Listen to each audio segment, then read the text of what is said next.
మనిషి ఎప్పటినుంచో ఒక ప్రశ్న వేసుకుంటూ వచ్చాడు. ఈ విశ్వాన్ని నడిపించే శక్తి ఎవరు?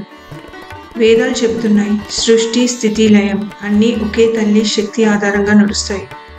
ఆ శక్తి, ఆ ఆదిపరాశక్తి మనకు లలిత మహాత్రిపుర సుందర రూపంలో దర్శనమిస్తుంది. శక్తి అంటే కేవలం బలం కాదు.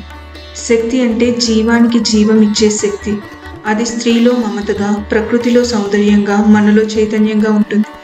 అందుకే శక్తి తత్వాన్ని అర్థం చేసుకోవడం అంటే జీవితం యొక్క అసలు అర్థాన్ని అర్థం చేసుకోవడమే.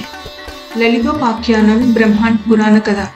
ఒకానొక సమయంలో భాండాసురుడు అనే రాక్షసుడు తన తపస్సుతో బ్రహ్మదేవుని అనుగ్రహం పొందాడు.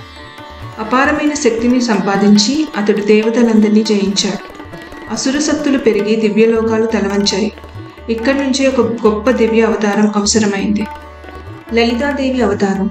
ఆపదలో దేవతలు పరమేశ్వరిని ప్రార్థించారు.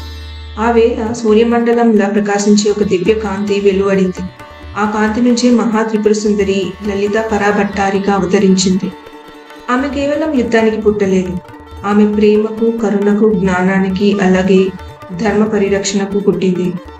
లలితాదేవిని రాజరాజేశ్వరి, శ్రీమాత, లలిత మహాత్రిపుర సుందరి అని వేదాలు స్తుతిస్తాయి.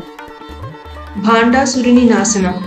లలితాదేవి సింహాసనంపై ఆసీనమై సింహవాహనంతో కోటి సూర్యుల్లా ప్రకాశిస్తూ దివ్య సేవలు నడిపించింది. మానవ సరస్సు నుండి వచ్చిన అంబికా గణాలు, అనేక శక్తులు, దేవతల సైన్యం అన్నీ ఆమెతో కలిశాయి.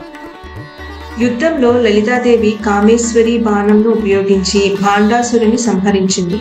దాని అర్థం ఏంటి అంటే, అధర్మాన్ని జయించేది కేవలం క్రూర బలంతో కాదు, దివ్య ప్రేమ, జ్ఞానం, కరుణ అనే శక్తితోనే.